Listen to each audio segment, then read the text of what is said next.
తాయారమ్మ క్రిందకు చూసింది. తన భర్తను యమభటులు పాశాలతో లాక్కెళ్తున్నారు. తన హృదయం బాధతో నిండింది.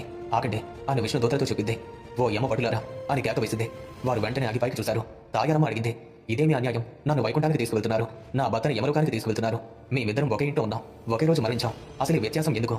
వెంటనే ఆ యమభటులు గంభీరంగా సమాధానం చెప్పారు. ఓ తల్లి, నువ్వు మాఘమాసంలో ఒకరోజు స్నానం చేశావు. అది కూడా వృద్ధ బ్రాహ్మణుడి నుండి విని పవిత్ర భావంతో భక్తితోనూ స్నానం చేశావు. అందువల్లే నీకు పుణ్యఫలం దక్కిందప్ప. వారు కొనసాగించారు. కానీ నీ భర్త మాత్రం అనేకుల్ని హింసించాడు. అన్యాయంగా ధనం కూడబెట్టాడు, అసత్యాలు పలికాడు. నరకమన్న భయం లేకుండా, భగవంతుడిపై భక్తి లేకుండా బ్రతికాడు. అందుకే వీడిని యమలోకానికి తీసుకువెళ్తున్నావు. తాయారమ్మ ఆలోచించింది. మళ్ళీ అడిగిందే, మీరు ఒక్క నిమిషం ఆగండి. నేను ఒకే ఒక రోజు స్నానం చేసినందుకు పుణ్యఫలం కలిగింది సరే, కానీ నన్ను కొట్టడానికి నా భర్త కూడా నదిలో దిగాడు. నాతో పాటు తాను కూడా నీళ్లలో మురిగాడు. మాఘమాసంలో తాను కూడా స్నానం చేసినట్టే కదా. అయితే ఎంత వ్యత్యాసం ఎందుకు? యమదూతలు ఒకరి ముఖాలు ఒకరు చూస్తున్నారు. వారికి సమాధానం దొరకలేదు. తన ప్రశ్న న్యాయంగానే ఉంది.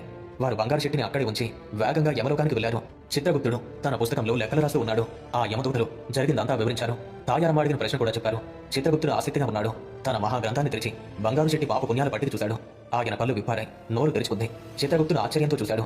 పట్టికలో బంగారు చెట్టి కూడా సమానమైన పుణ్యఫలం రాసి ఉంది. అతను మాఘమాసంలో నదిలో మునిగాడు కాబట్టి ఉద్దేశం ఏదైనా సరే మాఘ స్నాన ఫలం దక్కింది. మాఘమాస మహిమ అంత గొప్పది. ఎలా చేసినా, ఎందుకు చేసినా ఆ పవిత్ర నదిలో మునిగితే పుణ్యం వస్తుంది. చిత్రగుప్తుడు కంగారు పడ్డాడు. అయ్యో, మా వాళ్ళే తొందరపడ్డారు అని విచారించాడు.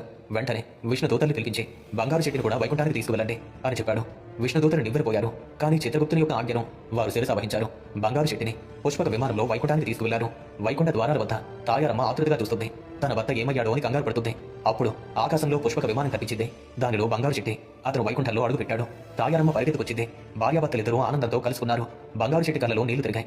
తాయారు, నేను నిన్ను కొట్టాను, నీ మీద అరిచాను, దాన ధర్మాలు చేయలేదు. ఆయన నాకు మోక్షం ఎలా వచ్చింది? తాను చిరునవ్వుతో చెప్పింది, స్వామి, మాఘమాస మహిమ అలాంటిదే. మీరు నన్ను కొట్టడానికి నదిలో దిగిన మాఘస్నాన ఫలం మీకు దక్కింది. అదే మన అదృష్టం. ఇద్దరు ఆ శ్రీ మహావిష్ణువు యొక్క సన్నిధిలో వైకుంఠంలో సుఖంగా ఉండిపోయారు. వశిష్ఠ మహర్షి దిలీపరాజుతో ఇలా అన్నాడు.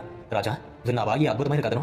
భార్య వల్ల భర్తకు ఎలా మోక్షం కలిగిందో, భర్త దుర్మార్గుడై పిసినగొట్టిగా ఉందా, యథాలాపంగా ఒకరోజు మాఘస్నానం చేసినందుకు ఇద్దరికీ వైకుంఠ ప్రాప్తి కలిగిందయ్యా. కనుక మాఘస్నానం నెల రోజులు చేస్తే మరింత మోక్షదాయకం అవుతుందనడంలో ఎటువంటి సందేహం లేదు.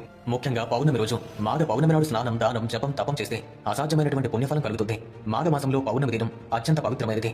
భక్తులారా, మాఘమాసంలో ముఖ్యంగా మాఘ పౌర్ణమి రోజు భక్తితో స్నానం చేసి దాన ధర్మాలు చేసి పుణ్యం కూడగట్టుకోండి. ఈ వీడియో కనుక మీకు నచ్చినట్టయితే లైక్ చేయండి, షేర్ చేయండి. ఇలాంటి మరిన్ని ఆధ్యాత్మికపరమైన వీడియోల కోసం ఇప్పుడే మన ఛానల్ను సబ్స్క్రైబ్ చేసుకోండి. ఆ పార్వతీ పరమేశ్వరుల యొక్క అనుగ్రహం సదా మీపై ఉండాలని కోరుకుంటూ సర్వే జన సుఖినో భవంతు.